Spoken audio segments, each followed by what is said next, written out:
The Carolina Panthers entered Week 10 with a 63 record and solid spot in the playoff race, but their offense hasn't been too consistent and they've mostly scraped by with strong defensive showings.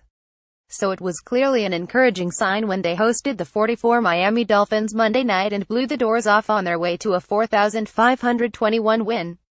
One of the biggest keys to the Panthers' rout was a rejuvenated running game, with a combined 294 yards and 2 touchdowns on 36 carries. That ground game will be a major factor going forward as Carolina tries to re-establish its offensive identity following the trade of Kelvin Benjamin. It hasn't been just one man dominating all the touches, but more of an ensemble cast featuring Jonathan Stewart, Christian McCaffrey, and Cam Newton. These three men form the core of a potentially outstanding attack, but they haven't quite meshed together until Monday's game.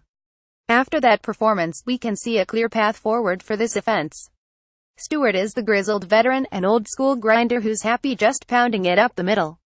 He's also 30 years old and showing clear signs of decline, hitting a low point last week with 2 lost fumbles against the Atlanta Falcons. But the coaches kept their faith and Stewart got to eat, picking apart the Dolphins for 110 yards on 17 carries and playing a big role in the second half as the Panthers salted away the game. Obviously, Stewart is way past his prime and won't get 100 yards every week, but the Panthers need him to deliver in his role, and he accomplished that well. McCaffrey is almost the polar opposite of Stewart, a flashy, pass-catching specialist who doesn't quite excel between the tackles. His rookie year hasn't lit the world on fire, but McCaffrey showed glimpses of his immense potential on Monday, scoring 2 touchdowns and putting up a combined 50 total yards on 8 touches, 5 carries, 3 catches. Having already set the franchise record for receptions by a running back, McCaffrey has the coach's full trust despite not destroying defenses like he did at Stanford. He's clearly struggled adjusting to the speed of the NFL game, but if McCaffrey flips that switch and is put in the right spots, then watch out. Finally, there's Newton, who had a newfound confidence and swagger against the Dolphins. We know how dangerous Newton is on the ground, and he showed it again with 95 rushing yards on 5 carries. But he remains a gifted passer on his best days, stinging the Dolphins with 4 touchdowns and 254 yards on 21 of 35 passing. Newton will always have his poor habits. In the first quarter, he threw a brutal red zone pass straight to the defense, which was almost an interception but got overturned on review. But when everything is going right, Newton remains one of the most electrifying quarterbacks in football.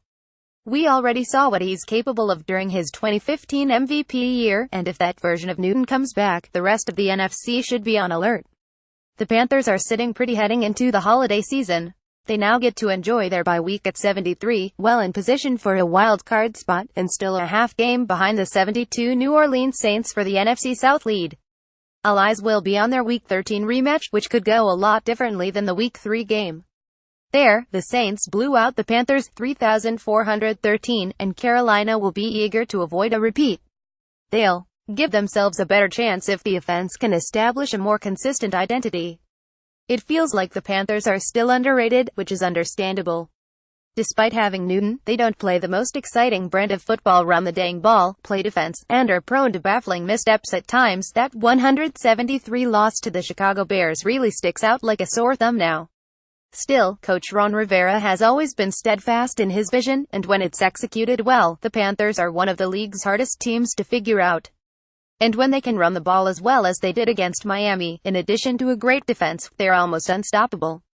We'll see if this plan is sustainable in January, but for now, count out the Panthers at your own risk.